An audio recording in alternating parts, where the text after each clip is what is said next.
Happy Sunday, everyone. Thank you for tuning in to Rivals of Waterdeep.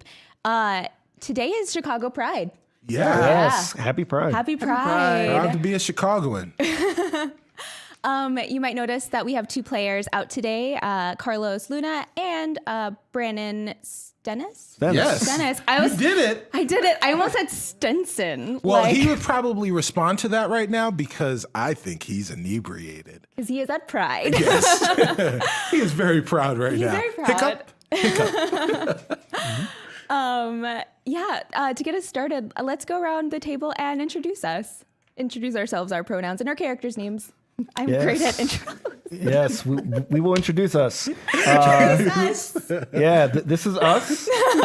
And I'm Shareef Jackson. I play Shaka, Tiefling Warlock, and both of our pronouns are he, him.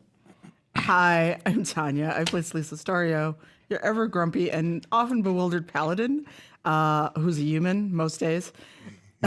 Pronouns are she, her. Clearly, we have a case of the giggles today. I'm so sorry. Oh, it's my turn. Hey, guys. I am Cicero Holmes, and I play Perrin Underbow, your halfling bard. Both Perrin and I's pronouns are he, him. And I'm the DM, Surena Marie. My preferred pronouns are she, her. And as always, our show is sponsored by D&D Beyond. Tanya, what's D&D Beyond? D&D Beyond is how we manage our character sheets, all of our inventory, all the cool things we get to do. It's how we run our campaign, basically. Notice there are no books on our table. We could have books, but there's only so much space. Yeah. So if you too would like to use D&D Beyond, you can use the code RIVALS19, all in caps, and save 20% off, except for bundles. That is correct. Yeah. Yup. Yeah. And also our fancy dice. Yes, our fancy dice. You should talk about our fancy dice. Look at us passing the baton. So we each have a dice tray with some cool dice in it, and also I got some other dice. Yes. I don't know if they can see I don't know if you that. can see it, but it's it's Indian rosewood and obsidian. Where are those dice from? They are from Level Up Dice. Level up dice, you said. Level Up Yes. Dice. I have leveled up. Oh, We have all really? leveled up. Yes. Yes. With Yes. the Diceomancy program, right? Yes, Yes. with the Diceomancy program. So we have been tweeting out links to this program, and if you click on our link, then it'll help to get us points so that we can level up as well. It shows appreciation to the show and to Level Up Dice. So make sure to support us there.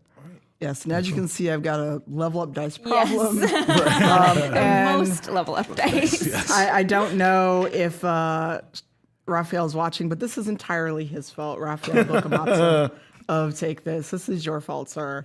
Both for Wormwood and level up dice. Yes. Love our dice. Love our dice trays from Wormwood. Yes. Our dice vaults. Our dice Or trays dice are in vaults. routes. Yes. Yes. Dice vaults. I'm still a newbie, so I yes, don't get the vaults. terminology My fault. Me neither. correct. I'm like, My wood fault. thing, container. Yes. I think I said tray as well. Vault. Lord. Y'all. So are we ready to do a recap? Oh, Yeah. let's Always. recap the Let's recap it recaps. in. Okay, so previously on Rivals of Waterdeep. What happened? Too So much. much. Yeah. Yeah. Too much happened. All right, let's get into it. Huh? Yeah, let's get into it. I was a doll. Yeah. So mean- so Shaka was an action figure. He was like, yeah, he was very posable, very wooden, and very posable. You were essentially the Shaka version of those drawing dolls. Oh, sweet. You know, like, Yes. I was definitely thinking more Pinocchio. I was thinking more like the animated cartoon Pinocchio is what I was thinking. Yeah, there were no strings. No? No There were strings. But you had like ball joints and stuff like that. Yeah. Oh, a life-size Were his ball? fingers opposable? Ooh, interesting question. Now I would say yes. Okay. I would say that they were like, they had that articulation. The articulation. Yeah. Oh wow, you were I think so. a high-priced action figure. I think so because action Dirty D was playing. I was like playing chess. Yeah. Yeah, that's Playing right. chess with him, so I Playing had chess to. with Dirty D. I had to that's be able true. to manipulate those pieces. Right. That is correct. That is correct. And you turned into a doll after the creepiest doll, in my opinion, used command on you, walked you over, and just started turning you into wood. Yeah, thank you for failing on my saving I throws. truly, so I was Absolutely, like, as I all right, well, would. let me roll this twice and we'll see. And it was so low. And I was like, well, I tried. I truly did. So, Perrin had a problem. Like Perrin got dark, didn't you? Yeah. Perrin often gets dark Yes. sometimes, but Perrin I think he was kind of taken aback by the fact that he was scared in the previous episode while praying next to the praying doll. You were compelled. Perrin was compelled to pray. And because he was so frightened, he decided to go to the deep end, and he said that he told the dolls that they should fear him now, and he disintegrated them. Right. Yeah. You hit the robed one so hard due to both you and Celisa's damage. Right. That you destroyed the soul coin inside of it. Yes. Yeah. And what was your PU again? So he was bow down to the Prince of the Underlord. Of the Underworld. Yes. Yeah, it's Prince of pretty the good. Underworld. That's terrifying. Very It's good. also kind of a big claim. Right? Yes. Yes. With a paladin in your party. to Yeah. boot. Yeah. Well, sometimes drastic measures must be taken. It's like the North. Celise will remember that. Speaking of Celise, you really I remember having the damage for the baddies, and you hit one of them for 74 points of damage. It was just you just popped open. It was like when lightning hits a log. Yeah. Because it was one flame strike and then one searing smite, and basically it was lightning damage. It was just like a lightning bolt has struck this doll, and that's actually kind of creepy. So good. Because it was a perfect storm. It was like your lightning, it was smoldering, and then your final blow, and it just disintegrated. It was pretty epic. It was dust. It was dust. And then you all found the mirror. Yes. With a tiefling inside. Yes. Yeah, it's like a prize in a cereal box, right? That's a little creepy. And then I had to do the Field of Dreams catch to not let the vial shatter. Yeah, well, that was after Perrin, That was of pretty course. Perrin found it. Oh, yeah, he Perrin found the was vial. stupid. Yeah. And Perrin was going to, there was this gooey sap-like substance within the vial, but also in the vial, inside the sap-like substance, was a figurine of a tiefling. Yep. And Perrin decided to open it, and I think Perrin was going to sniff the sap-like substance. First mistake. But once he opened the vial, he was immediately sucked in to inside the vial, but then inside the mirror with the tiefling.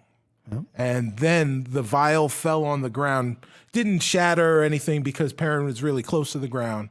But when, I guess, who had it? Rin had it. Rin had it and was going to throw the vial into the mirror because he had intuited that is that a word? Intuited? Oh, yeah. Intuited, yes. Yeah. Well, actually, no. Celise picked it up and got the stopper back in. Yeah, so sure. Right. And just That's sucked the right. entire Yes, room right. in. Yes, first. And then I gave it to Rin because he was Right. the only magic user left. Right. And as we were all figuring out, Rin out of nowhere was like, we should check the library. Yeah, that was Everyone pretty was good. like, oh yeah. Yeah, and Books, learning. and then I think he rolled a nat 20. I think. did. He did. So he figured out he had to throw it, but Yes. But then he fumbled. but his throwing Yes. That throw was Yes. not. not great. He crit failed And on then- execution. I tell you, talk about a great visual while watching a show. I imagine Rin fumbling something and Tanya the person diving to catch it. I just totally saw that in my head. For sure. Oh my God! Someone please draw that. Dreads flowing behind her. I totally saw that in my head. Like just throw the shield. Throw the sword. Yeah. Go. Yeah. So Celise caught it. Say hey, like just the best approximation of a wonderful baseball player that Celise is, and then Celise managed to succeed where Rin had failed in throwing the vial into the mirror.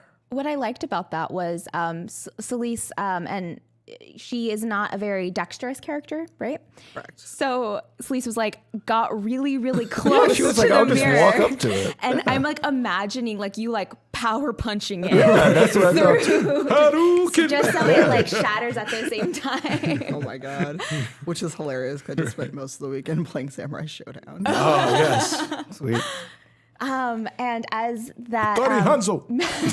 as that magic broke out, topples Perrin and a strange tiefling named Ophelia. Oh yes. Yeah. That with an F or PH? PH. PH. Yeah. And what was her deal? Ophelia is old. Yeah.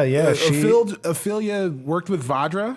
She came from Blackstaff Tower to come to Troll Skull Manor to figure out exactly who the bads are here. And had been gone for 10 years. Yeah, she said that she had been trapped inside of the mirror for 10 years. Yeah.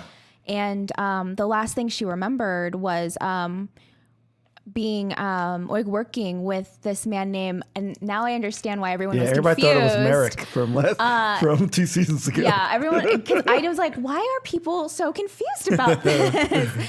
But there is another NPC named Amirk, Amirk, who had the house, killed the owners of the house, and had been posing as the owner and letting her live there. Yeah. Yeah, and she, I think she like fell in like she was studying like prophecies, and like he was, I think he was one that was either his like prophecies were like coming true. I think so. She went there. I think she fell in love with him, or was something that I guess we might find out later. She said he groomed her. Yeah, and then Hey now. and then like she found out. I think she realized something was going on and tried to get away. She was enraptured by Amirk. Thank you.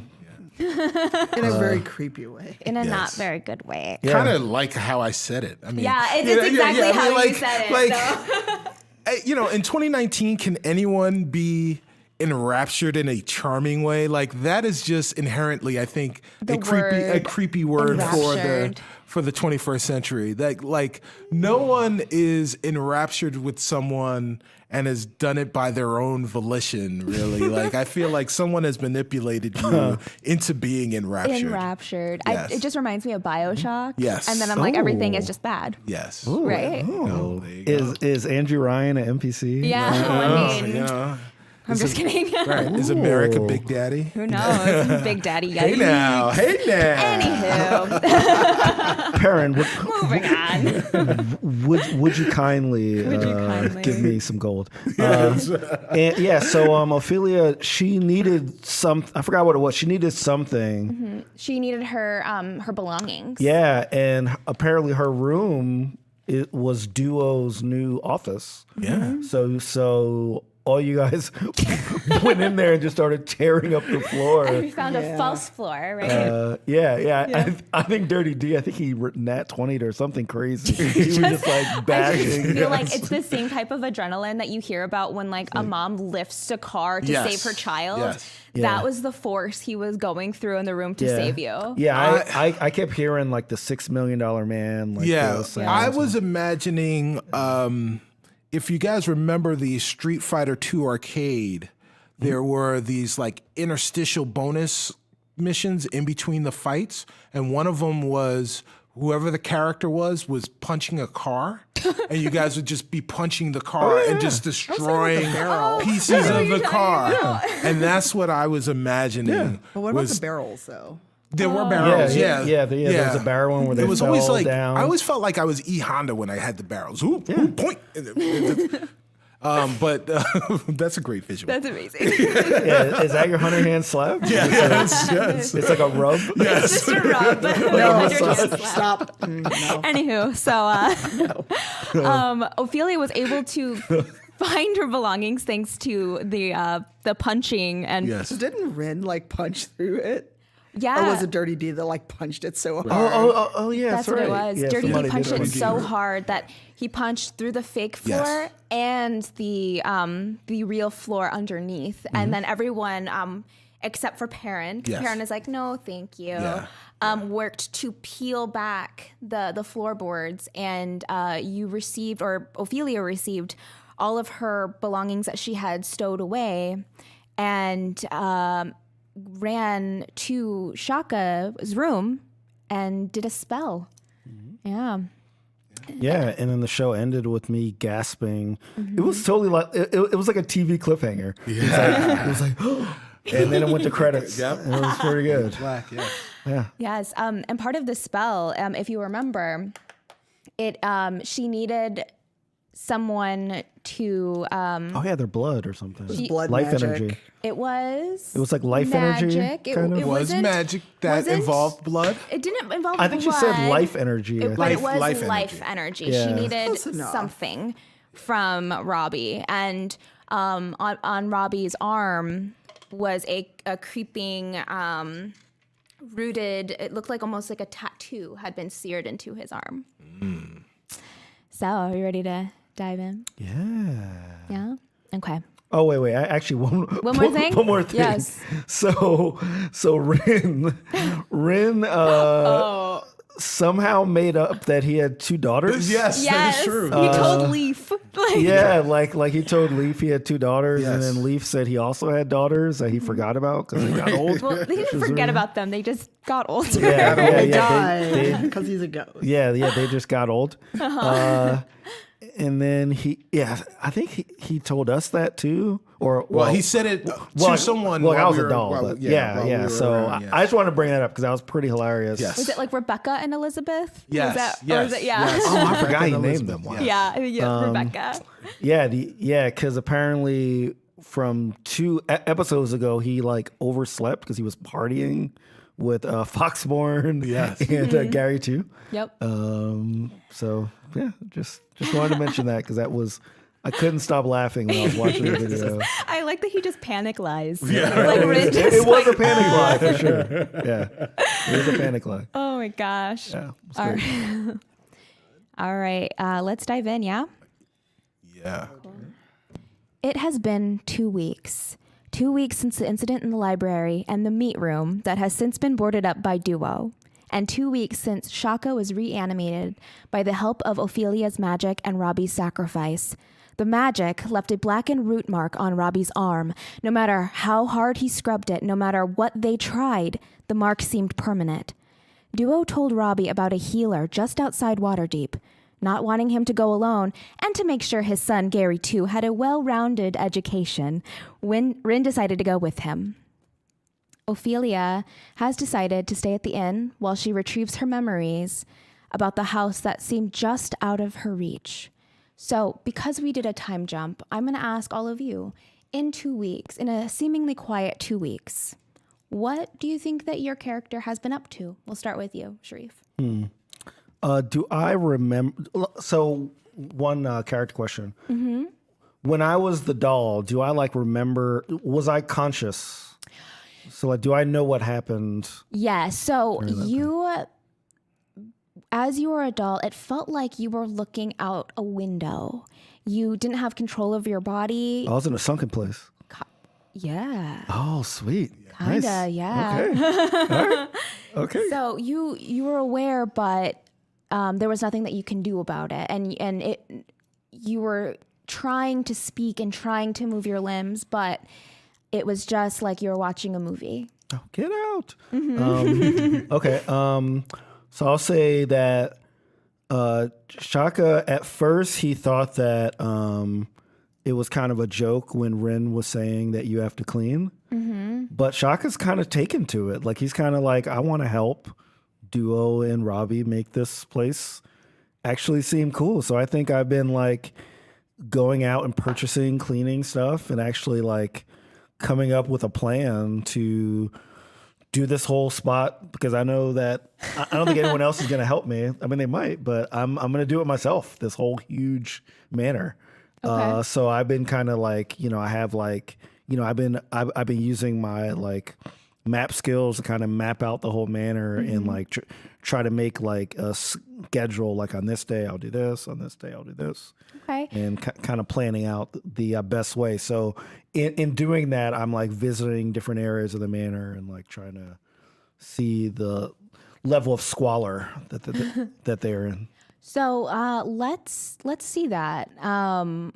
So it is like a sunny Wednesday afternoon. Okay. You and Duo are in the main room where the dining room table is, but instead of a dining room table, it is a large section of parchment, and Duo is trying to recreate what he believes is the layout of the house. So he's dictating to you the layout, okay, and you're drawing it. Yeah, sure. Okay, so there's this room next to the kitchen that's like a cupboard room. Okay. Yeah. That's where we can keep all your cleaning supplies if you want to keep them there. Okay. Do you have any cleaning supplies? Any extra ones, by the way? So before you got here, Robbie and I, we were trying to make our own cleaning supplies because he's like a druid and stuff. And like, I figure ghosts like dirty things. So we were just like smushing together some herbs outside. Okay. And like mushing them with the hose and stuff. Okay. Great. Druid chemist. Okay. Well, I don't know if I can do this on my own, but I do want to really help y'all get this place clean. So what would you say is the dirtiest? Oh, the dirtiest room? Place? Yes. Oh, it has to be the room where I just like have been throwing stuff inside of it. Like, because I wanted it to be nice before you guys got here, so I have like a junk room. Okay. Yeah. Where is it? It's in the... I'll mark it on our map here. And Duo is pointing down into like the where the kitchen is. It's like, okay, it's like in there, but it's downstairs. Okay. From there. Not near that library though. No. That was upstairs. No, okay. it's like a cellar area. Okay. Yeah. So you've been throwing stuff down. I just been throwing it down the stairs. Honestly, just throwing it down the stairs. Yeah, I just open the door Desks. and I'm just like just pushing it down there. So I don't even know what's all down there. So you haven't been down there. Okay. Nuh-uh. All right. Well, I will. I might need some help with that. I might need a flashlight, and because there's probably a lot of bad stuff down there. Yeah, I'll need a flashlight. Yeah. I get it. A flashy light for a flashy light. Yes. Yeah. I like yes, a light that flashes. AKA casting. Do you light, want to go down there now? Yeah, sure. Yeah. Okay. Let's head down there. So as you and Duo head to this through the kitchen, open what looks like a pantry door that leads down. You see it lined with it's just blankets, some chairs. That's what you can see in the doorway. The rest looks dark. I'm gonna jump now to Celise. Okay. What have you been up to? Celise has been trying to kind of get herself together because the whole weird doll thing slightly traumatized her. Yeah. Because even though Perrin annoys her, it did rattle her a little bit to see him legit scared. And she's been like in her own subtle way trying to like kind of keep an eye on Perrin out of actual concern. She's not going to smite him yet. Yes. But she's also been trying to commune with this ring. And she hasn't yet told anyone about the ring. And she did notice kind of like weird looks. Especially if she does this suddenly. Because every now and then, like you're having dinner or something, and the ring just like wants your attention. Yeah, and it's like, can I eat in peace? Tell me about your day. It's like, I'm eating around other people that can't hear you. They're gonna think something's wrong with me. And I'm lonely. You're lonely hanging around my neck. Okay.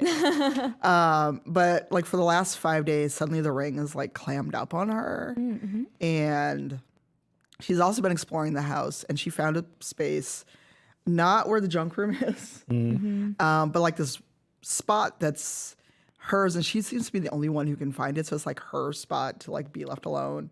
Because whenever she's in a room, no one ever lets her have any peace. Right. And so as you were exploring the house, you wander into the tavern area, and you notice one that it is such a quiet place in itself. It's old, it's dusty, but under in the tavern area there is where they would keep large like casks of hello phone. Turn that off. Sorry, everyone. Where they would keep supplies and tools and other like casks of wine that just need to be out of light. And so you found this place through the tavern, essentially, that you've kind of made into a little private workshop, would you say? Yeah. Yeah. And you're trying to listen to the ring, or how does that work?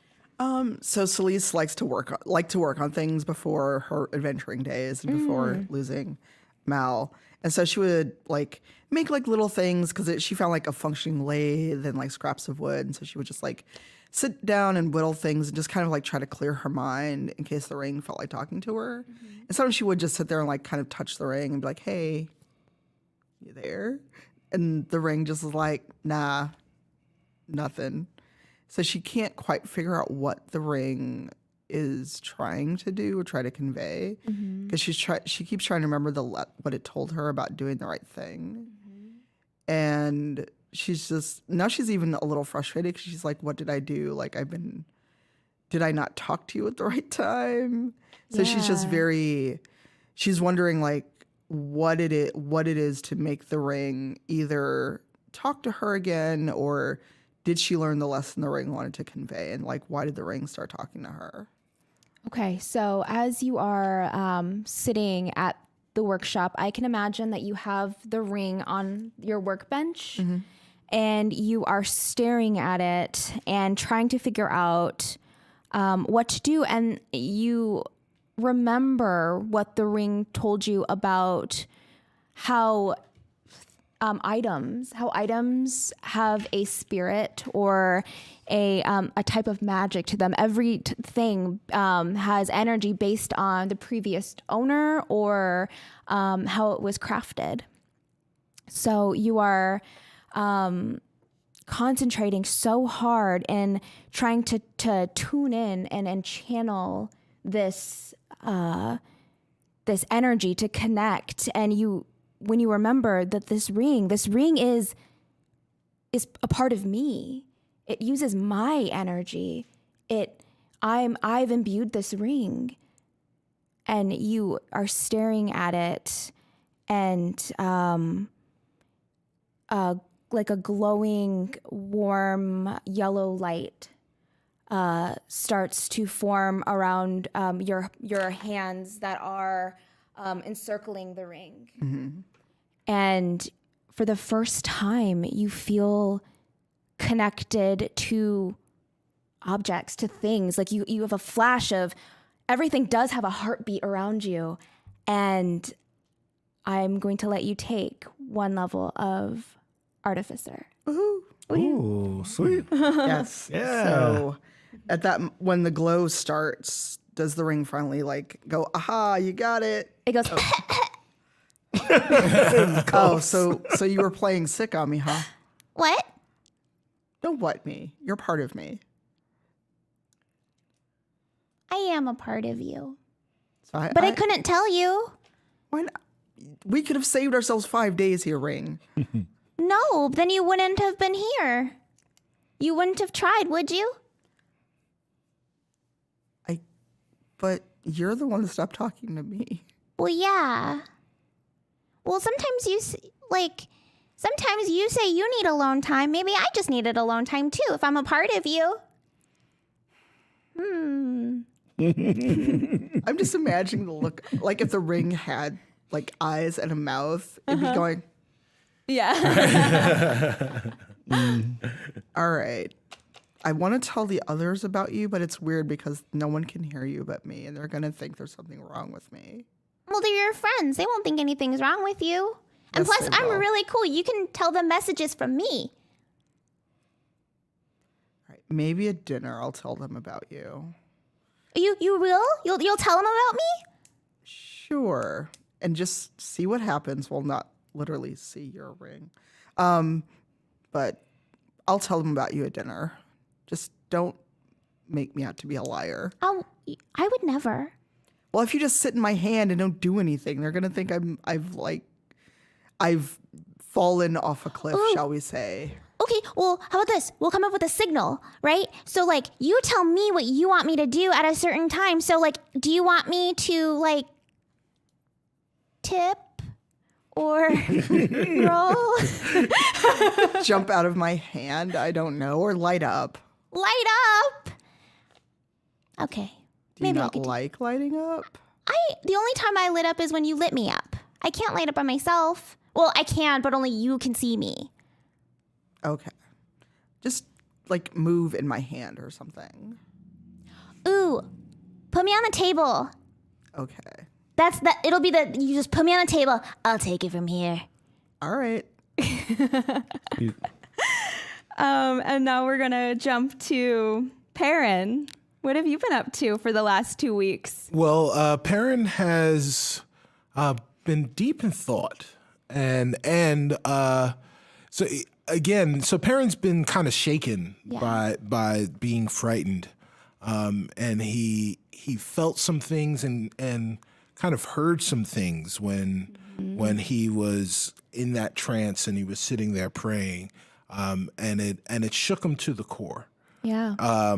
So he's been taking some time to contemplate what all of that meant, and also when he talked to Leaf talked about how Troll Skull Manor was a place that was the happening place in the northern part of Waterdeep.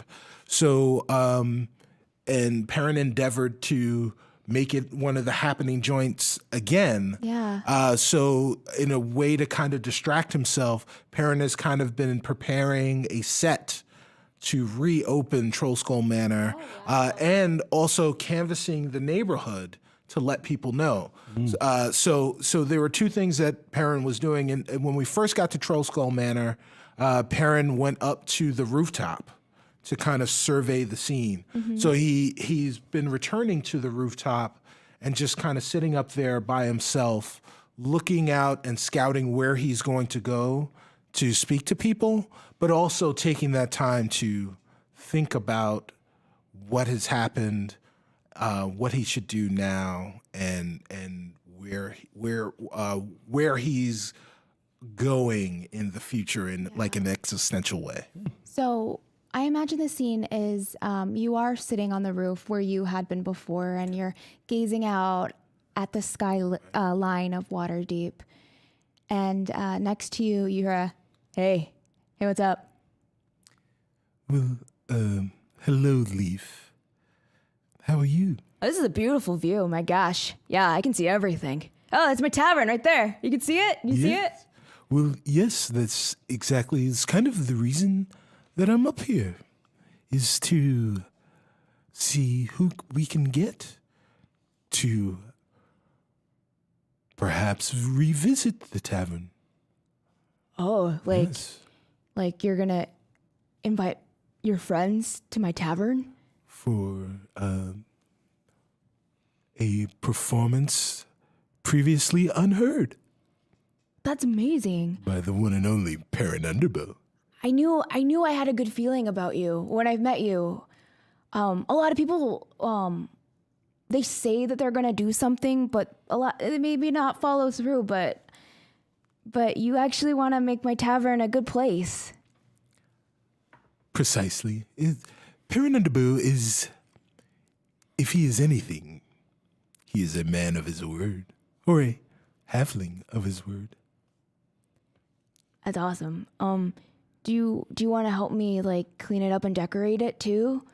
Or are you just talent booking? Or that's like totally fine if you are. I can talk to. I've only talked to 2 of you so far, so. Well, He's a writer. Yeah.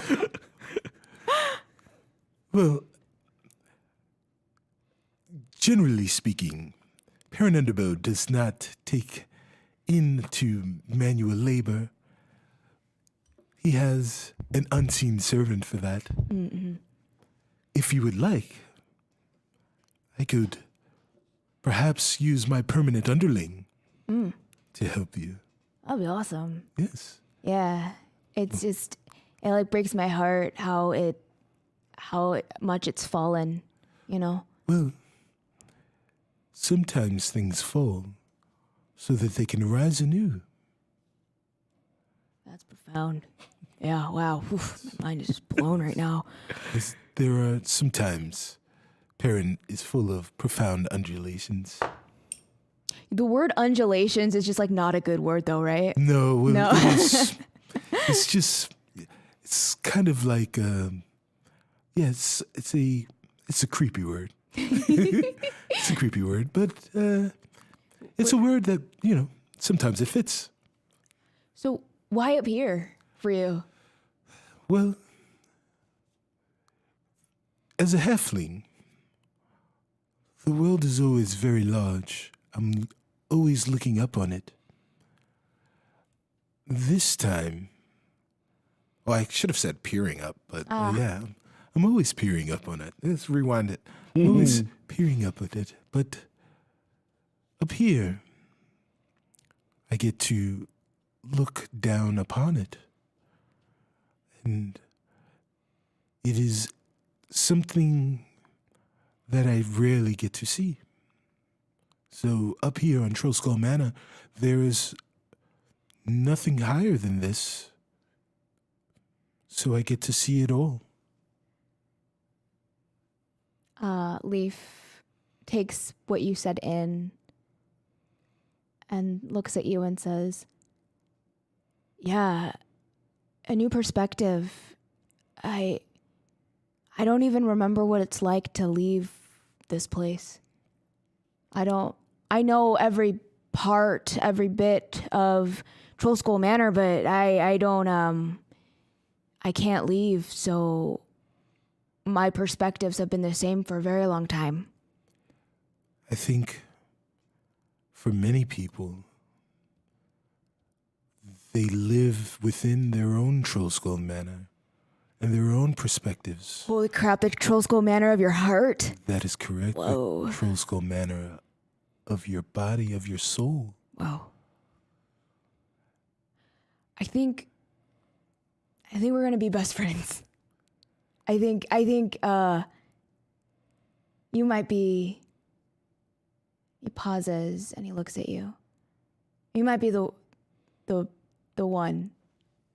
Yeah, you might be the one.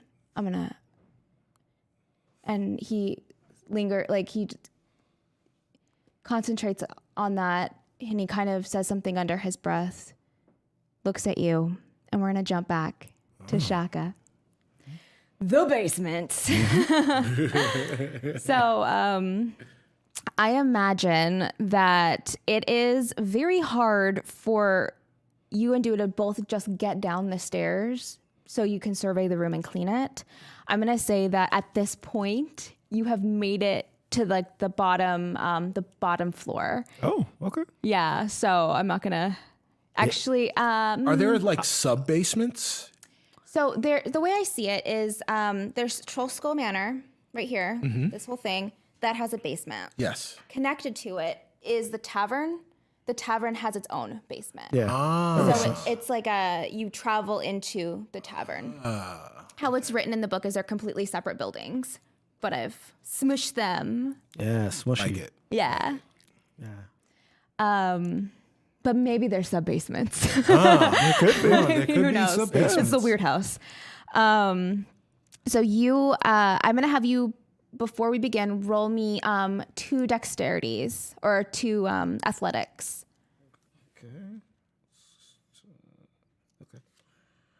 Oh, does it have to be athletics? Okay. Athletics or just a straight dexterity, whatever is Okay. easiest for you. That sounds better. Is that better? Okay. Oh, not good. Okay. Oh no, that's good. All right, one is a 8, one is a 21. Okay. So as you and Duo are trying to move, I want to say like just like a longer chair, you're able to swivel it so you get space. And so with your 21, you're able to avoid tripping over this long chair. But as your momentum carries you past it, you actually run into the corner of a chair that has been turned to its side, so the leg, Ouch. and you just get a 4 damage. Ouch. Like I roll a d4, I take 4. I already did it. Yeah, you take 4 Ouch. damage. Yeah. I'm sorry. Oh no. I don't have any band-aids for you. Are you bleeding? Let me see it. Okay, I'm not going to show it to Duo. Good, that's probably a good idea. And like I'm just going to say, let's just keep on going. It's just a little scratch. Come on, let's just keep going. And so I'll just hold this against you forever. That's all. what? Are you really? Yeah, probably. It was an accident. I didn't even do it. Yeah. Okay. Oh no. Just a grudge. That's all. Wow. All right. Yeah. So I'm going to. Well, first I'm going to try to. I'm gonna try to see if I can turn this chair so that it's a little bit safer. So do I have to roll for that, or can I just? Yeah, go ahead and roll for it. The chair is going to kill you. Death by chair. Fail on the chair. Okay. What modifier is that? Dexterity too. Yeah. So notes. All right. That's a 9. I'm gonna say that because you know the chair is there and it's a close quarter space, you're not dealing with the momentum of you jumping over a thing. You are able to successfully maneuver it away from you. Okay. Good. If you rolled anything under a 5, that chair would have murdered you. Okay. First he becomes wood. Now he's a Right. chair. No, it just I thought I've mastered wood. I'm a master of wood. I guess not. So I'm just like, see, Duo, that's how it's done, man. Like you got to make sure that you can stuff things down here for sure, but you got to make sure they're a little safer so that you don't bump into them and hurt yourself. okay, thanks. You're really smart. I don't know if I tell you that anytime or all the time, but you're like really smart. Oh, thanks. And he like he crouches and gets kind of close to you with his like snout, and he says, "You're probably the smartest one. Don't tell anyone." Oh, well, I wouldn't say that, but I appreciate you thinking that. Can Celeste just happen to walk by and hear that? You're like making eggs in the kitchen, and you hear. Yeah. No, man, we're all strong in our own ways. You know, we're all good. You know, I used to play this. I'm really good at stacking furniture because I used to play this game. It's a tiefling game. Where you have these blocks, and one person basically drops them from the sky, and you kind of have to arrange them so that they all make a line. Oh, I've heard of a game like that. Yeah. It's called Tent Twist. Tieflingtress, actually. Oh, that's it. Yeah, Tieflingtress. So, you know, you might not have heard of it, but No, you know, I mean I know the name I of it. thought it but was called Teeftress. Tieftress. Tieftress is the bootleg version. Tieftress. Tieflingtress is the official version, not the Tengen version. For my video game heads out there. Not the Tengen version. This is the official version. Yeah, y'all are smarter than me. I'm like Tent Trist. That's a different show. Hey, Anywho. all I know is that Joe got it, so I'm happy. Yes. Joe totally got it. Oh gosh. Okay, I can help you do that. I'm gonna have you. I'm just making you roll a lot. I'm sorry. Roll me an investigation on the room that you're in. Okay.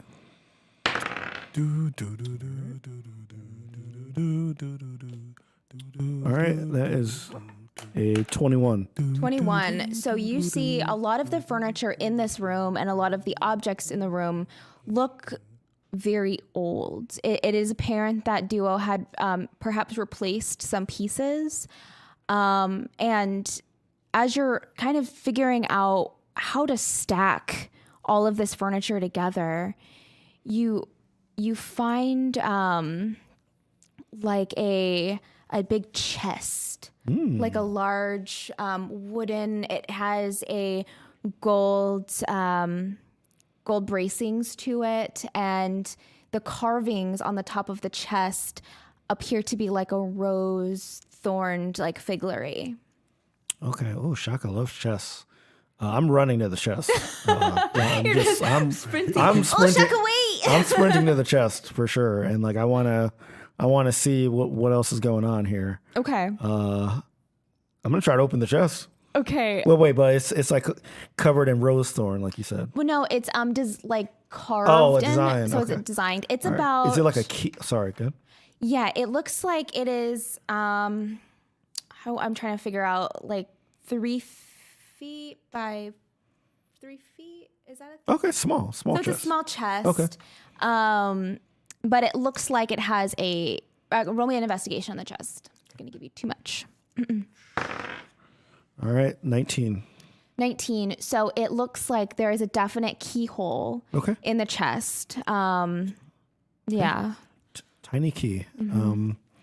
All right. Then I'm going to. Well, first I'm going to ask Duo. Hey, Duo. Did you notice this chest while you were smashing things down here? Oh yeah, that's a junk chest. What does that mean? That means I couldn't open it, so I threw it down the basement. Okay. Did you get a set of keys when you? Oh no, I'm assuming you bought this place through legal means. define legal. Nobody was here. Like you talked to the previous owner. and so I put a flag on the top. Okay. And I said it was mine. Okay. No, I got a deed. Okay. Good for you, Duo. I did. Good for you. I indeed got a deed. Good for you. Okay, so well, if it's that small, I'm gonna take the chest. Okay. And I'm gonna kind of put it near the stairs because I want to bring it back upstairs when we leave the basement. Okay. As you grab the chest, I need you to roll me a Constitution saving throw. You didn't learn anything from Perrin, did you? Everything in this house is bad. Yes, I learned absolutely nothing from him. 8. 8. So you're able to pick up the chest. You pick up the chest, and there's something inside of you that you feel a little angry, and you don't know what that feeling is or where it's coming from. But that anger, as you're carrying it up the stairs, you start to feel, is that anger or is that jealousy? Are you jealous? And that thought is kind of lingering in your mind. Okay, so you're just gonna.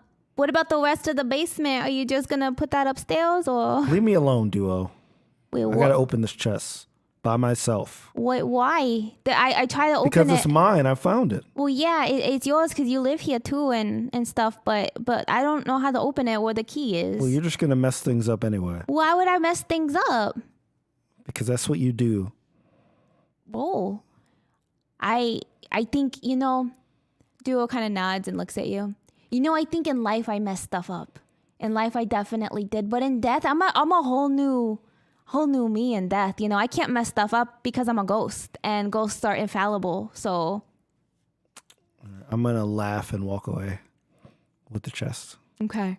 Cutting back to Celise. Can Celeste see or hear any of this? Where would you be? I thought she was still kind of communing with the ring and was happy that it would start to talk to her again. Did you want to, because I know that's where you were, but in that time that we spent, I know that you mentioned that you would want to hear some of what was going on in the basement. Do you want to be in the kitchen? Sure, if it means I'll be able to hear. Because I was thinking if she was like cutting back through the tavern, unless where Shaka is nowhere near where my little shop is. There, It's like by the kitchen. Yeah, they're by the kitchen, and the tavern is on the other end of the. Okay, then I'll be in the kitchen. Okay, so I can say that you are making breakfast. Sure. So as you are making breakfast, you see Shaka emerge from the stairs carrying a small box. What you got there? Nothing. There's a box in your hand. It's just a box. Don't worry about it, Celise. All right, hold on. Are you trying to sass me? I'm not sassing you. Shaka's not laughing. I sure is laughing because that's hilarious. Are you sassing me? Are you still holding the box? Yes. Roll me another Constitution. Yeah, because ain't nothing good in that box. I'm still holding it because the jealousy is like making me actually hold it a little closer because I feel like people want to take it from me. So that is a 13. 13. So as your jealousy is starting to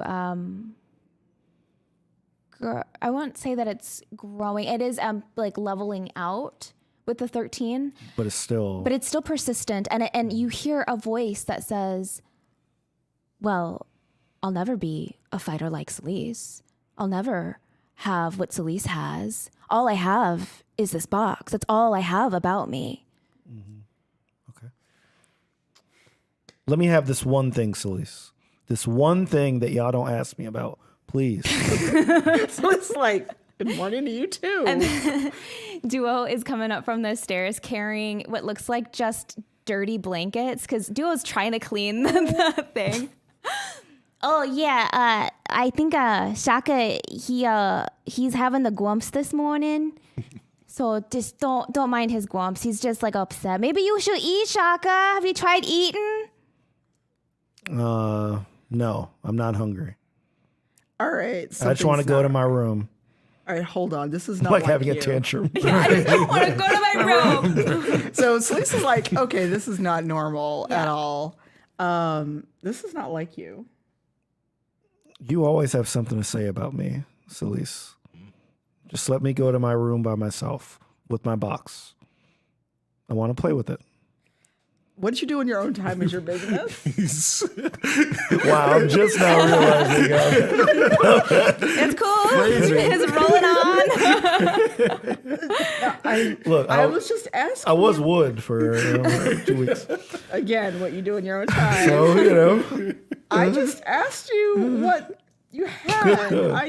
I'm good morning to you too. Because she's like really perplexed, like, hi. And at this point, I'm trying to maneuver past them and get to the stairs. Oh no, we're not. To go we're not doing upstairs. this because she knows something's not right. Okay. So roll me a contested strength roll. No. We smash a Shareef up in Oh, ground. wow. Oh, geez. Who's the evil one around here? Holy crap. 3? All right. Okay. Cool. You can do it. No. You can do it. Get a 2. I have a 10 against yours. Great. All right. So, in order to block his path, what do you envision are you doing? Are you curious about the box? Do you want to take the box, or are you just trying to just stop Shaka? I'm trying to stop him, but I'm kind of like peeping at the box because I'm like, this just seems weird because I noticed like how he's like mine, like he's very like precious. It's mine. So I forget, is Shaka taller than me or no? Because I'm like 5'10", I think I'm a little taller. I think he's a touch taller. but I'm stronger. So Yeah. I basically just kind of like casually lean in a way where you can't get past me. Like, look, I just asked you what you had there. Why are you acting like this? Acting like what? You're being an asshole. Why do y'all always think something's wrong with me? I get one thing, and y'all all want to take it from me. I don't want to take it from you. I just asked you what it was. Okay, I'm going to turn around and look for another way to go. Okay, so you're in the doorway of the pantry room because like they caught you right in the middle of the kitchen. Yeah. So you notice there is a back door. Okay, I'm going to head toward the back door. Okay. Quickly or? I'm not running, but I'm like, I just kind of like turn around and just go straight for it. It's brisk, baby. Kind of like a fast walk. Okay. Okay. Can I be a total jackass and use Misty Step to get in his way. Oh no. Spellcasting in the Yes. kitchen. And then, yes. Because I basically Misty Step and be at the door before him. So as you're like, I need to get out. I just need this time for myself. You see the door, you race to the door, and all of a sudden pops Celise in front of you, blocking your path. And I'm actually going to jump to Cicero. Oh, hey. Yeah. Who's Cicero? I mean, to Perrin. Yeah. Jump to me too. Yeah. Jump to you. Yeah. So during this time, where would you be in the house? Would you still be on the roof? Or? No, so I think after the conversation with Leaf, I think that both Leaf and Perrin decide that the time has come to come down. And so Perrin's coming down, and I guess it is like eating time. So he is making his way down towards the kitchen area to get something, get something to eat. As you're walking down, it's since you're on the roof, it takes you kind of like a long time to get through all of the stairs. But like as you get further in the house, like Leaf is walking with you, and you can hear his footsteps, and then his footsteps fade, and you know that as you go into the kitchen, you'd be appearing in the kitchen alone. Right. So, there's usually, I believe 30D would be here to make something to eat, but there seems to be no one around. Well, I guess Perrin is not one for manual labor, but Perrin is one for cooking machinations. So I guess it is time to perform some delicacies, I guess, as it were. So you, with this attitude of I'm going to make the most marvelous meal for myself. Exactly. You walk into the kitchen and you see a chaos mess of Celise blocking the door from Shaka. Shaka frustratedly gripping this chest and muttering to himself about how it's his and how he needs to go. What is happening here? What is going on? I just asked him what he had, and he decided that I was trying to take his box, and I always have things to say to him. I'm very confused. Something's not right here. Of course Perrin's here. Of course. He wants it too. Perrin just got here. And the voice in your head says, Perrin gets all of the attention, doesn't he? Everyone loves Perrin. Perrin gets all the attention, doesn't he? You don't have to repeat it. No, I'm totally, Shaka was totally repeating it. You're repeating it? Yeah, I'm repeating it. Everybody loves Perrin. So quick out of character question. Yes. If I want to do something to Shaka, would I have to do initiative, or could I just try to take an action when it's my turn? What are you trying to do? Well, since I normally get 2 attacks, I wanted to do a combo of whole person and command. Okay, I will let you do, as this conversation is happening, I'll let you do one of those actions. Okay. I'm gonna. And he's able to resist. Okay, so if I do command, he has to make a wisdom saving throw of 15. Okay. Because you are currently enchanted, though, I'm going to say that you have a modifier of 5 to your roll. Okay. To Plus resist or command. minus? Plus. Oh, yeah. So Oh, hope it's wow. plus. This is minus. Yeah, it's magic against magic right now. I pass. 19. I didn't even roll yet. Well, you wouldn't roll. Yeah. Well, yeah, that wisdom Yeah. saving. totally beats. That totally beats whatever command I was going to give you. Yeah. But as you concentrate to do command, you feel, what was your, without the modifier, what 14. was it? 14. So you feel a reflection back, like almost like you touched a hot stove, and like the recoilness, like you felt like my spell would have worked, but there's something wrong here. It's the box. Well, Perrin Underbow, of course, gets all of the attention because he is a performer unrivaled. Not helping. Shaka, what is the problem? You. Well, Everyone roll me a perception. including me. Oof. That's a good oof. 20. 12. 12, 20, Shaka? 15. 15.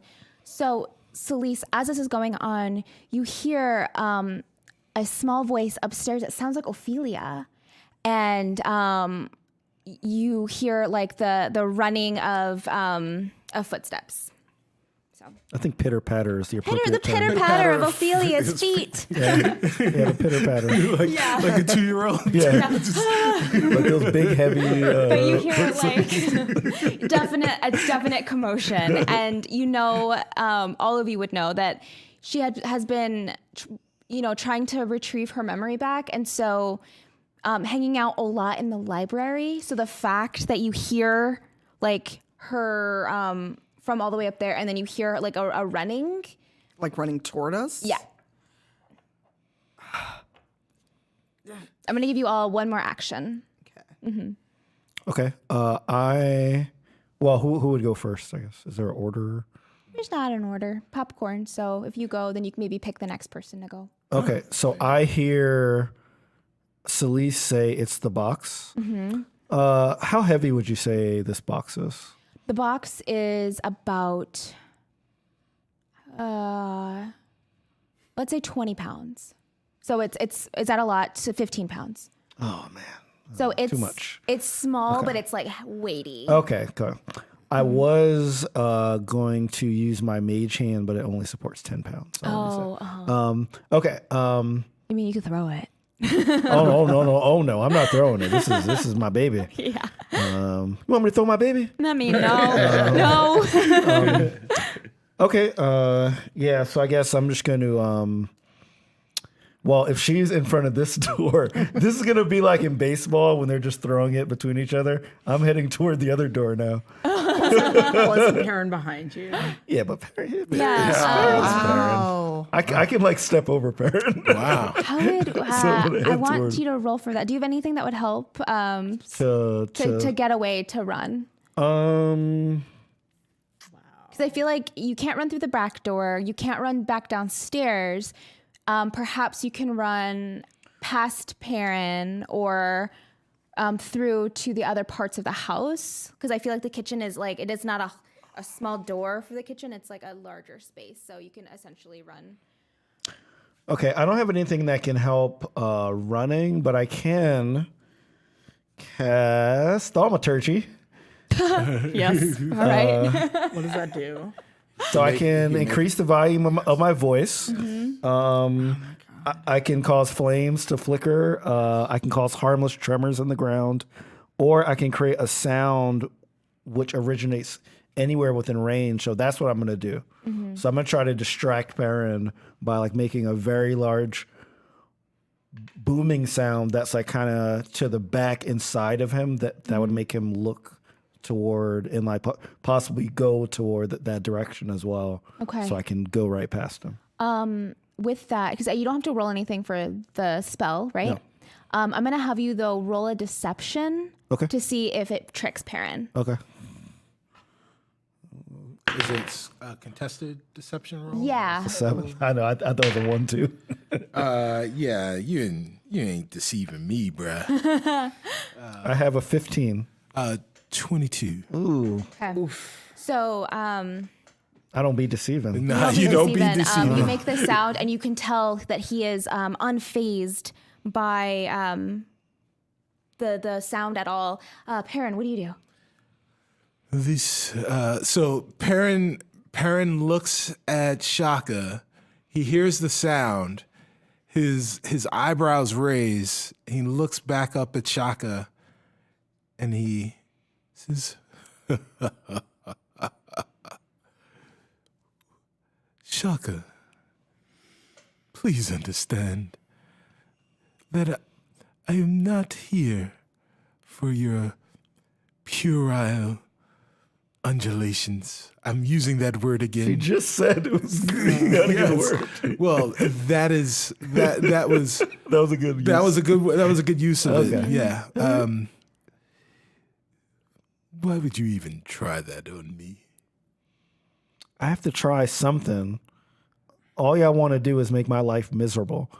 One thing that I want to be happy with. One thing. Just can I go to my room, please? I don't want to have to move you. You can't move me. I'm Paranundabo. I move when I want to. All right. So I think at this point, Shaka is very upset. And he goes and sits at the table. Yeah. And just kind of clutches collapsing on the, well, not collapsing, but like clutching the box and just like is fuming. Okay. Sleece, what are you doing? Since Shaka moved away from me, Yeah. I'm going to try command again. Does he still have a +5? Because of the box. All right, so Oh, 10. oh, that did not make it, sir. Held it. 10. So, what does your spell look like? So I walk over and just gently touch him on the shoulder. Release. So he has to let go of the box. Okay. So you feel this, it almost feels like a tug of war, like a tension headache, and you are compelled to just drop your arms. Yeah. But you're sitting, right? Yeah. So as you release, the box falls into your lap and topples onto the floor. Okay. And as soon as it hits the floor, Ophelia, who had been running down the stairs, Okay. bursts into the kitchen and says, "I figured something out. What is happening here?" Do I still feel the same levels of stuff? Because if I do, I'm diving on this box. You roll me another Constitution. Okay. That's 15, so yeah, so that passes. Yeah, you feel as soon as the box leaves your arms, it feels like you are hit with a wave of relief. Oh, wait, hold on. No, sorry, that's a 12. That's Constitution save. I was thinking of the wisdom thing. Oh, no, that's okay. a 12. Yeah, sorry. Not a 15. But because you're not touching the box, Okay. I'm going to say that it's still, you feel released Okay, from all right, the, good. All right. the enchantment. And so, yeah, Ophelia bursts into the room, stares at everyone, and goes, "What is happening right now?" Stay there. Okay. That box, This box. don't touch it. No, I know what it is. What is it?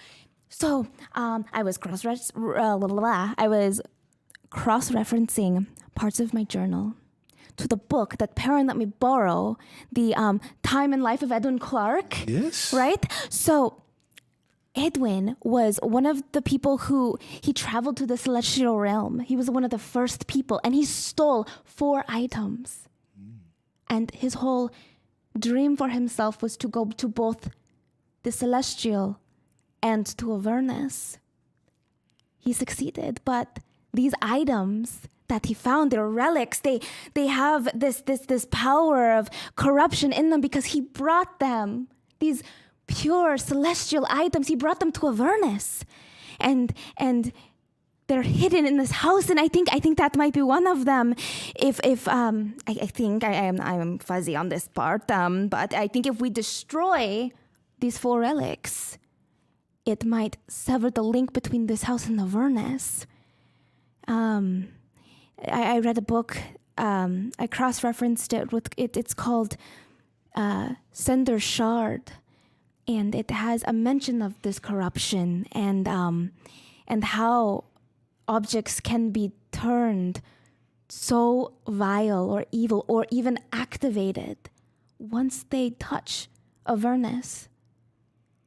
And this box might be something very bad. Oh, it's bad. I've moved away from the box at this point, by the way. So as long as you're not in physical contact with the box, it won't corrupt you? Or is it proximity to the box? I don't know. From my understanding, the relics as they exist, some of them are physical items, but some of them are corrupted beyond physical. If I'm understanding it correctly, some might have the power to transport you or anyone and you have to complete a task, perhaps. But this, I don't know if we burn it or break it, or I don't know. I'm going to smite it. You're going to smite that? Okay. You said it was in a furnace. It is, yeah. So I'm going to go try to find like I'm guessing a dish towel will be enough for me to touch it and not have physical. Or would that still be too? So, what is the action you want to do? The action I would like to do is do a thunderous smite on it, Okay. but I don't want to use thunder inside and lightning. Yep. Yeah, don't Duo destroy would the be kitchen, Very Celine. upset. Duo would be very mad. Breakfast is going to be ruined. Yes. Okay. So do you want to try to move it outside first, or do you want to try to do it in here in the dining room now? Let's take it outside so I don't set everything on fire. Okay. So how would you all like to move this box? Is there anybody else that has mage hand? Do you guys have mage hand? No. Oh man, because if we use 2 of them, we could carry it. Let me go. Perrin has an unseen servant, but he Can unseen doesn't. servant grab 20 pounds or, It 50, or does 15 not pounds? say how much weight. Let's see. As I look on D&D Beyond. Oh wait, hold on. I forgot one of my new spells. I have levitate. Ooh. One creature or loose object of your choice that you can see rises. Oh wait, but it just rises. I'd still have to move it. So if Unseen Servant can pick it up, that would be the perfect solution. Yes. It does not say in D&D Beyond that you can have 2 if you use the code Rivals19. Yeah. Except for bundles. It does not say how much weight Unseen Servant. So what if just if this is what you guys want to do, if you levitated it, could Unseen Servant push Push it? it. Yes. I think so. Yes. I think that's the plan. Cool. We'll do some cooperation. Okay. Unseen Servant? All right, so I'm going to levitate it. It's a cantrip. I was about to say Leviosa, but because we are not in that universe, and I don't have a wand, I just how would I cast this? I just look at it and like I say, "Arise!" Yes. From your grave. And as Yeah, you say that, actually, that's good. Wise from your grave. Rise from your grave. and as you gesture with your hands and concentrate, it shakes, and then it starts floating up to probably like chest level, you would say? Yeah, like the height of Unseen Servant, which I imagine is like not that much taller than you. Well, no, I think Unseen You think Servant so? is, Taller than- yeah, Unseen Servant okay. is like a human. Oh, okay. Yeah. All right. Okay. Yeah. That's what Perrin would use them Yeah. for, is like grabbing pots and pans. a good point. Yeah. It's like having a tall Yeah, spouse. absolutely. Great. Lovely. Yes. Get that. Thank you. Get that box of cereal on top of the fridge. So I'm going to say that Unseen Servant who, just pushes the box. So pushing this box outside and navigating it, you set it in the grass, on the grass in the backyard. Celise, you ready your smite. Did you want to do a thunderous smite or a regular smite? Thunderous Smite. Cool. Go ahead and roll for me. So is it just my regular damage, my regular attack roll? Yeah. That is a 19. I hope a 19 hits a box. Yep, it sure does. Could be a tough box. You never know. Magical box. Yeah. Oh, I love hearing all that.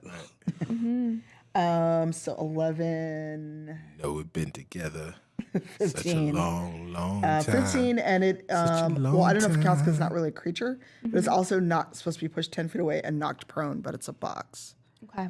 But that is 15 points of damage on the. It's So Christmas. as the Is open wide. so what does your thunderous smite look like? Imagine almost like a She-Ra kind of moment, Great. Yes. where like she holds her sword up, and just it gets dark around her, and just lightning just comes down and hits the blade of the sword perfectly Nice. before she just like goes in for like just the hard hit. That's pretty cool. So Like it. as you, the lightning fills your sword, you throw it at the box hit with the lightning, cracks. And you hear a slow, like a rumbling from the box. And I'm going to need everyone to roll me an initiative. Ooh. Dag nabbit.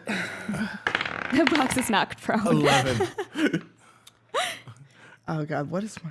I always forget what my modifier All right, is. I have 11 as well, and I have a 3 plus 3 dexterity. Yeah, I go first. Okay.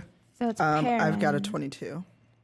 So Celise. Well, yeah, I go before Shaka. Lisa's on the ball. Okay. I have a high. So, plus.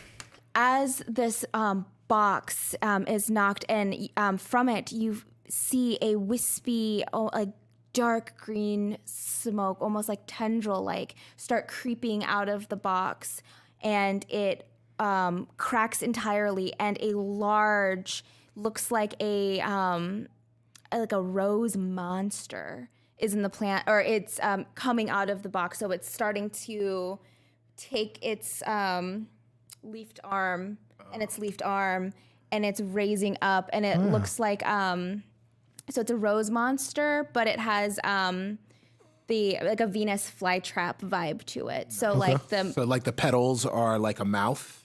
Mm-hmm. Ah, Yeah. nice. Oh dear. Nice. Oh, this is like the inscription on the Right. front. Now, this is like the inscription on the front. Yep, sure. now, Shock of knowledge. Okay. so I have a question about these leafy arms. Mm-hmm. Are the leafy arms like, I don't know what group that is, but is it like every rose? Do those leafy arms have thorns? Every rose has its thorns. Yeah. And sings a sad song. yeah. It actually screeches. It's like it's almost like the sound of the grow. Like it's just like "Rah," as it's just like I love out of that the that chest. sound is returned. Yes. yeah. If any chance I get That's a great to sound. make a raptor sound, It's a great sound. I'm gonna take it. So Celise, you're the first person who gets the jump on. Ooh, I didn't actually roll for them. Oh, yep, okay, that makes sense. Yeah. So what do you do? She's like, damn it. I didn't even have breakfast yet. I know it's so early. I haven't had coffee. So she's already got Thunder Smite out there. She's just gonna do her 2 attacks and go for it. Cool. Dice, please don't fail me. People stop texting me. I'm in combat. So that is a 20 and 24. Both hit. Right. It's that Geico commercial with the spy on the rooftop. His mom calls him while he's fighting. It's Celise. All right. So the first damage is 10, 13, 17 on the first damage. Okay.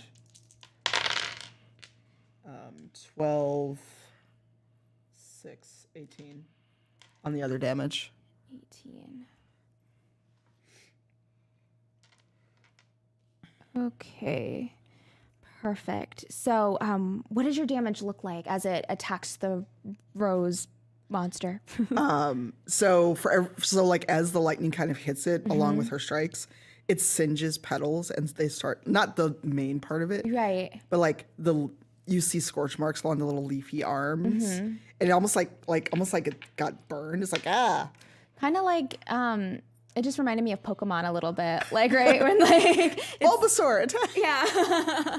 So if I had like Pikachu in my pocket, Yes. so it's like, but it's singed and there's like parts smoking because it was just like all the parts that are more leaf than part of this creature are just like singed off, and now it's kind of smoky. Yes. Okay. And it thrashes around haphazardly and knocks the rest of the chest to the side as it's still emerging. Perrin. Yes. Perrin looks at this rose monster and he says, You knew that a rose is supposed to smell, well, nice, but you smell perfectly unpleasant. And he casts Ray of Sickness upon it, and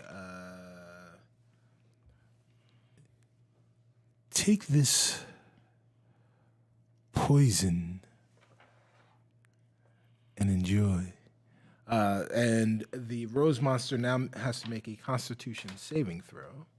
Okay. And of 16. okay, they failed. The rose then takes. Oh, wait a minute. What did I cast this at? It is 3d8 of damage. So 12, 16, 24 points Jeez, of Louise. damage. So between like 34 and 25. Yeah, so far we go. Sorry, Rosie. There's no apologies here. As you, so what does the ray of sickness look like? It is a greenish poison that actually shoots from. So like Perrin, he comes from like his side. I'm sorry, but it's a poison. It's a green poison. So does it afflict poison damage?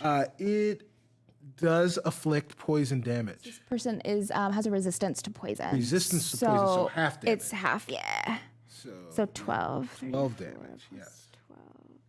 You used poison, it was not super effective.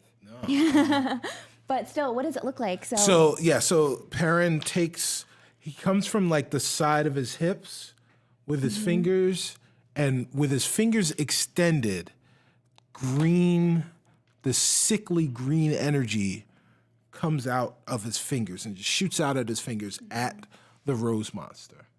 Nice. And it recoils, and some of its petals again begin to shrivel and fall off of its body. Shaka, what do you do? First, I'm really amazed by what they You're just like, do. oh my I'm, gosh. I'm like, do I have anything that powerful? And I'm gonna cast a wall of light. And I guess I'll describe it if it works. So you have to make a con save of 16. Con save of 16. A fail. Okay, so I create a shimmering wall of bright light, and I can create it anywhere I want. So I'm going to create it right directly in front of the creature. On a failed save, the creature takes 4d8 radiant damage and is blinded for 1 minute. 4d8 radiant damage. Yes. Okay. So I'm just going to roll this twice, but yeah, I'll take one, I guess. And it's blinded? Just so I can hear it. Blinded by the light. I'm going to say it doesn't really have eyes. Okay. All right. So it's not blinded, but it's like, But it's just, yeah. it's just feeling bad. All right. So we got 15, 19, 23. 23, okay. Yes. It is looking pretty worse for wear. This rate is not even going to get an attack. Yeah. So it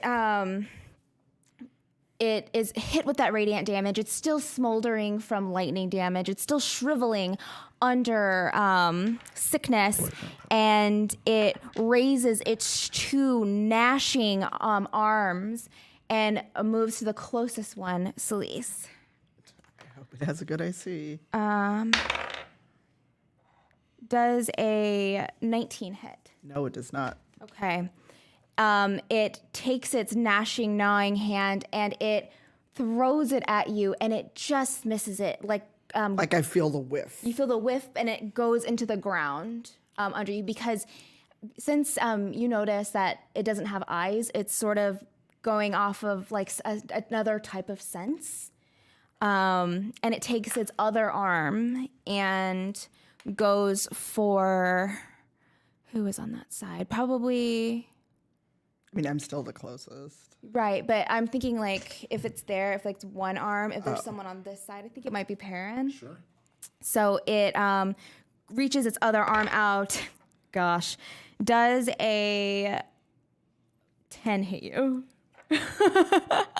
It does not. Yeah. Okay. I was going to say, the 10 hit you. You should have been dead by now. Yeah, I was like, I hope Duo's not in the way. Yeah. So it's We killed him once. It's completely disoriented. It throws its other arm to your side and just gets the dirt next to you. I also rolled for Duo and Ophelia, who are seeing this scene. Duo, who does not want this thing mucking up his scare B&B. He's so worried about his rating score right now.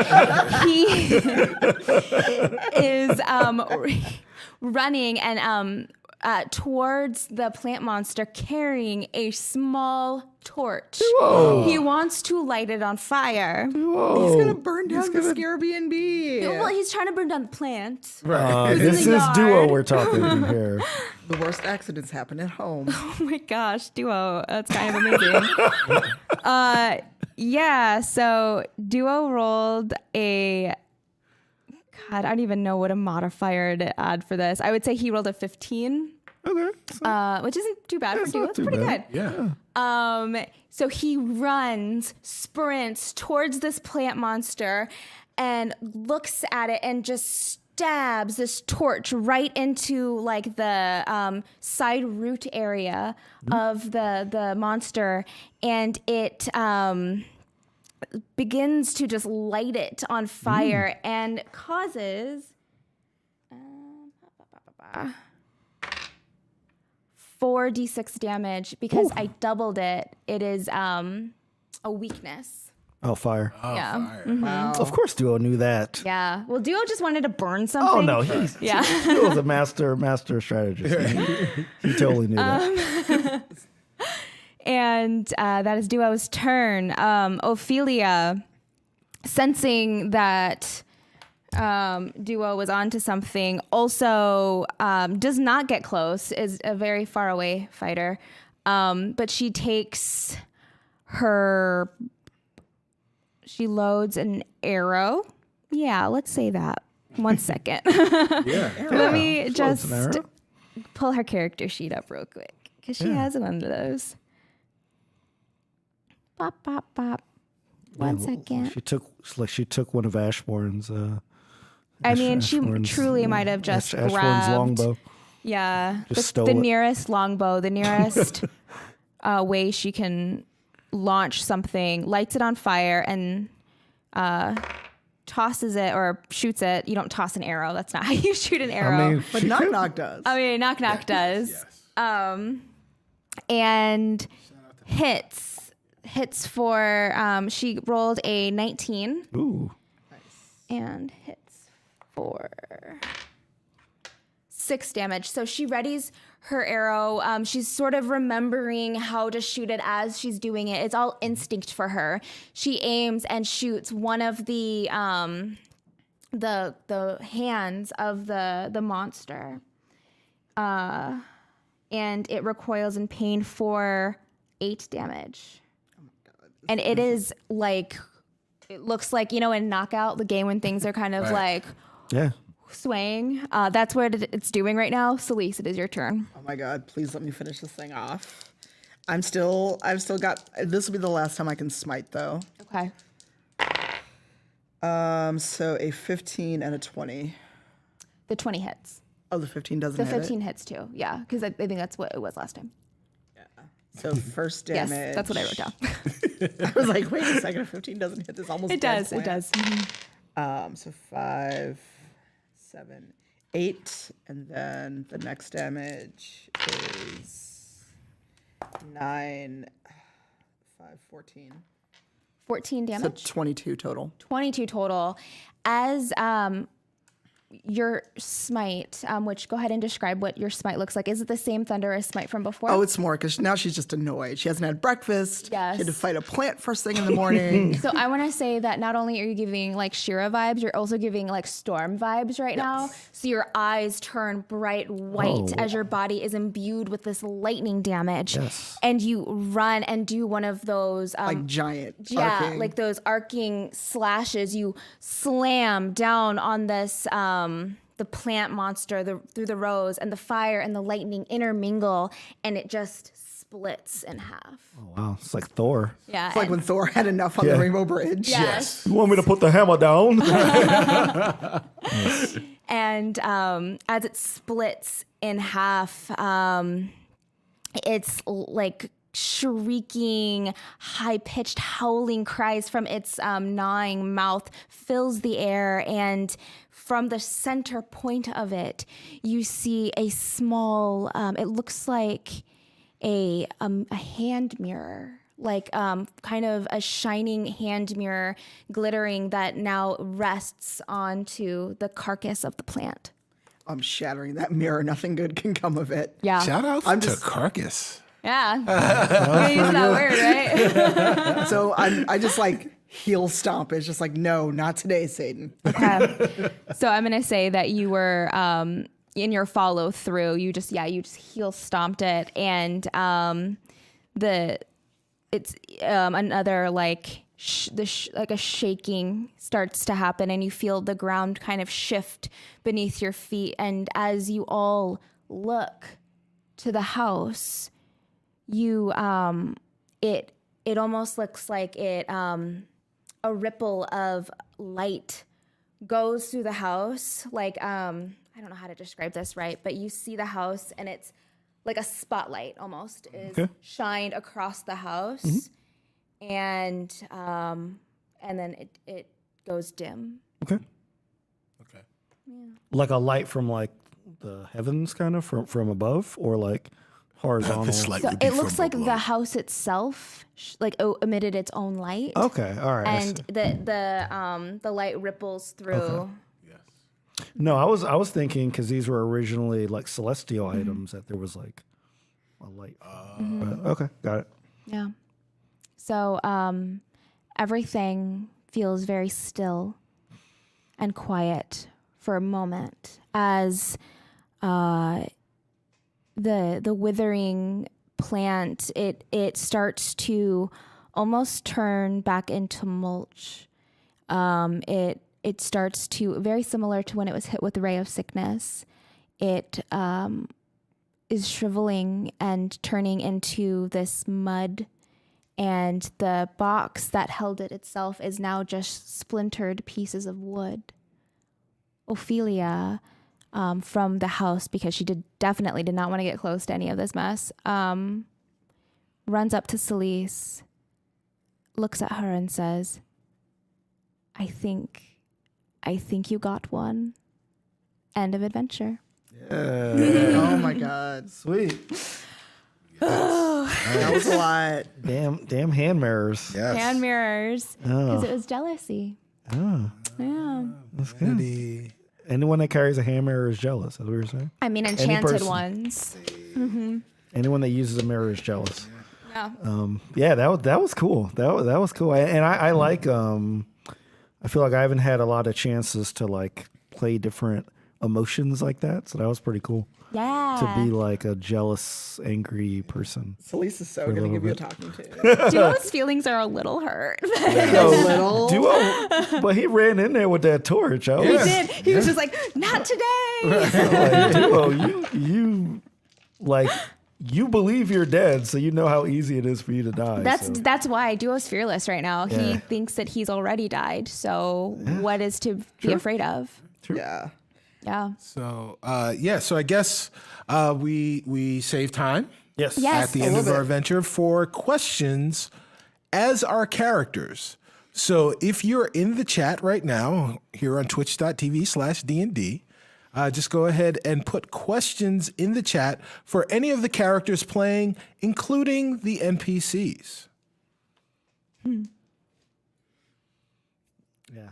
That was very fun. Yay, I'm so glad. I got to smite something. You got to smite it like a lot. A lot. Which is dope. Yeah. I'm very glad that we got this box outside.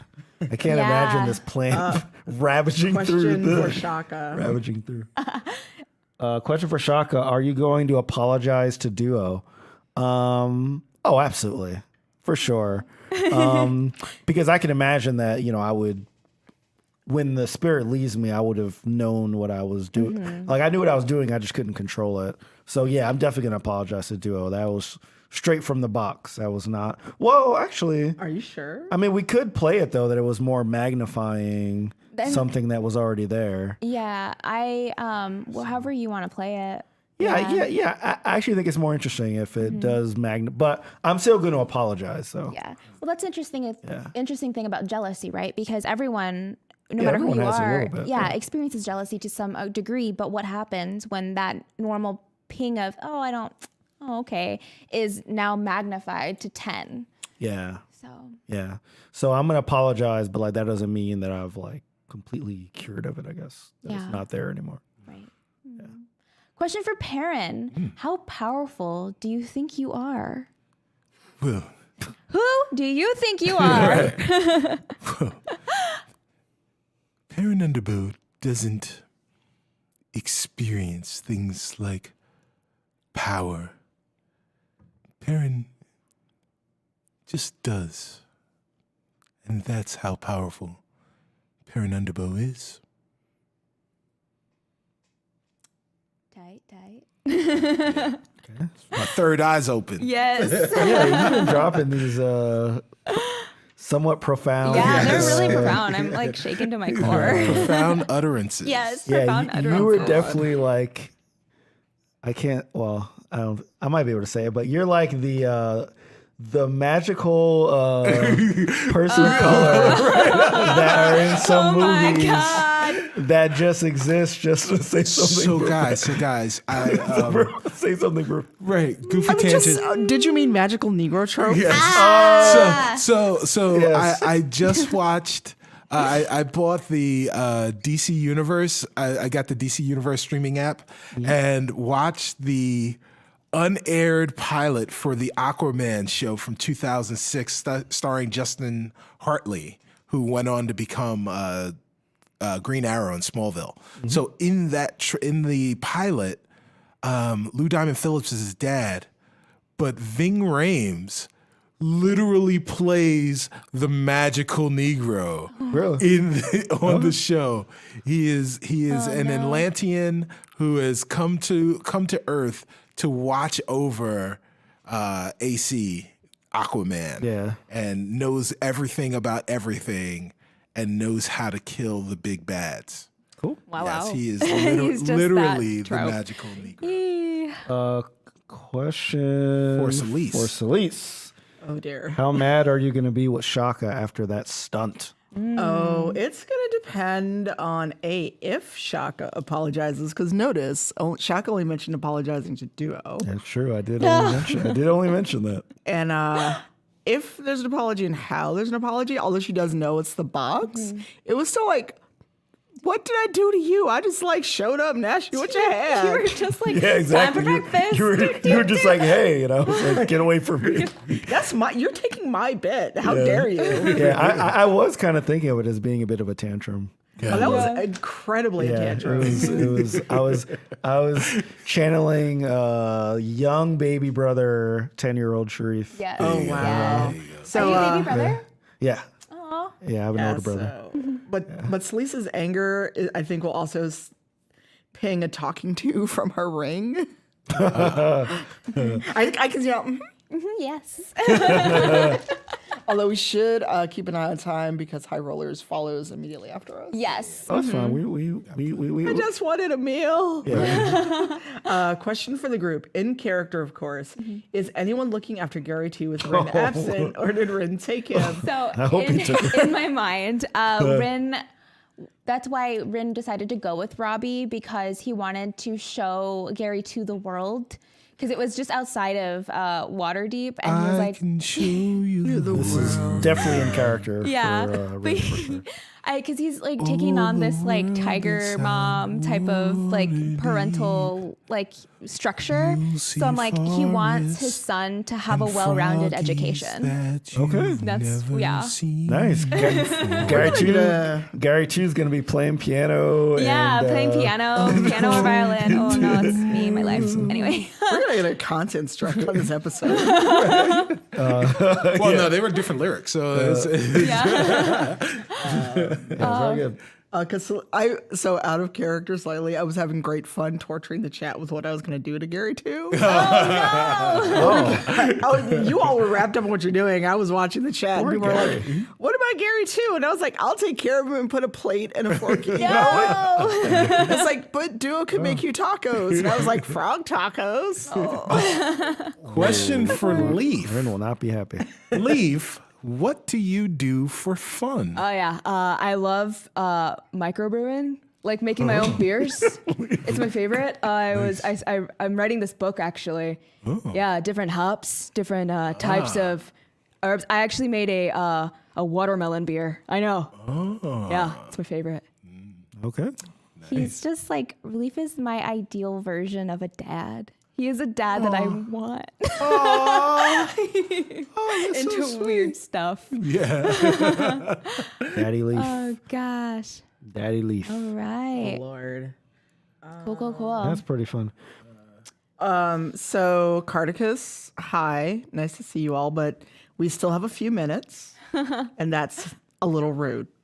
So we're glad to see you all. We hope High Rollers has a great show, but that's just a little rude as we finish Well, up. welcome, High Rollers. High Yeah, Rollers. welcome, High Rollers. What was Foxborn So Doing, yeah. during this time? yes. What was So the name?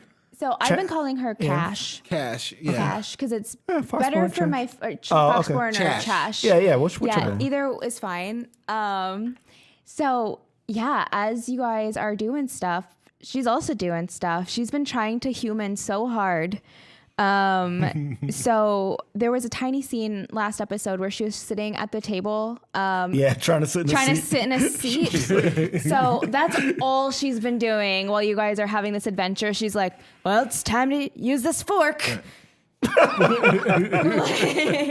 her paws, because she doesn't have thumbs anymore. Yeah. And she's sort of conflicted internally with both her fox instinct and who she is. Okay. Yeah. Cool. So if ever you check in, she's going to be humaning. All right. Well, Yeah, I always forget to. I've been forgetting to ask Shaka what she's up to, but. Well, it's kind of fun with a rotating DM to figure out what to do with your character when you're not with them, right? Yeah. So, yeah, I'm just having a blast. Yeah. All right. Yeah. And you're doing a great job. So, yeah. Question for Ophelia. Do you think your life was before... Wait. What do you think your life was before losing her memory at this moment? I think that before I lost my memory, I think that I was a scholar. Yeah, I think I know that I studied at Blackstaff Tower, and I know that it was with Valdra. The items in my bag, though, they kind of bring me to pause. I don't know what type of person I was, and I hope I was a good person. I feel like I was, but why this house? I still don't know. Yeah. So, yeah, Ophelia came from the eastern block of Blackstaff Tower. she did. Yeah. Yeah. That'll be interesting. I want to, well, Shaka and me, really curious to know, considering what our characters know about Vajra's morally questionable line of wanting to defend Waterdeep. Be really curious to see if Ophelia is privy to that, Yeah. given that she works with her. We'll just wait and see. Yeah, because like I can see Vajra like, hey, you go to that house, sure. Yeah, right? They're just not giving her all the info. Gosh. Come back with a quick report. All right, so let's close out and do our exit and introduce ourselves again, who we play, and where you can find us on the internet. Sure. So I'm Shareef Jackson. I play Shaka, your tiefling warlock, no longer upset and jealous. You can find all my stuff at shareefjackson.com, ShareEF Jackson.com. There's a My Projects link on the top, and that will show you all the stuff that I am currently doing. And thank you to Cicero for doing a great job at Thank you, man. giving my stuff last time. Thank you, man. Yeah, I try hard. I love you guys. I'm Tanya DePass. I am your grumpy paladin every week. Next thing you can see me at is BlurredCon in a couple weeks in DC. I'm on a couple panels and I'll be running around. Then I'll be at Gen Con, the Smithsonian American Art Museum, giving a keynote, PAX, and I'll never be home again, basically. You can find me online everywhere as Cypheroftyr, CYPHEROFTYR. That's everywhere, Twitch, Twitter, all the places on the internet. Oh yeah, my turn. Sorry, guys. Hey guys. I am Cicero Holmes. You can find me on the internet or all your social media platforms, either as Cicero Holmes or as Stubby Stan, where you can find all the crazy things that I'm doing right now. I think that if you check the Incomparable podcast by 5x5, I'm all over there right now. So there's me uttering nonsense, utter nonsense. So go ahead and check that stuff out. If you want to see me in person when I'm not walking around the Chicagoland area like a buffoon, I will be at Gen Con. Yay! I will be at my first Gen Con. So please see me, say hello, give me a hug or ask for a hug. I'll usually grant it. So, and I'm a really good hugger, guys. So I'm super excited and hope to see you guys in a month. And I'm Surena Marie. I'm your DM for this season. For people just tuning in, we do rotating DMs, so that's the artwork. You can find me on Twitter at SerenaXMarie, or I will also be at Gen Con doing a live show with my other podcast, the Dungeon Rats. We're still doing that live show. I'm very excited. That's it, you guys. Also, I guess we should, before we leave, there are two members that are not here. Yes. One is Brandon Stennis. You can find him on Twitter at IamBrandonTV. He does a lot of stuff, so make sure you check his stuff out. And the other person is Carlos Luna, who is at Carlos Crits on Twitter.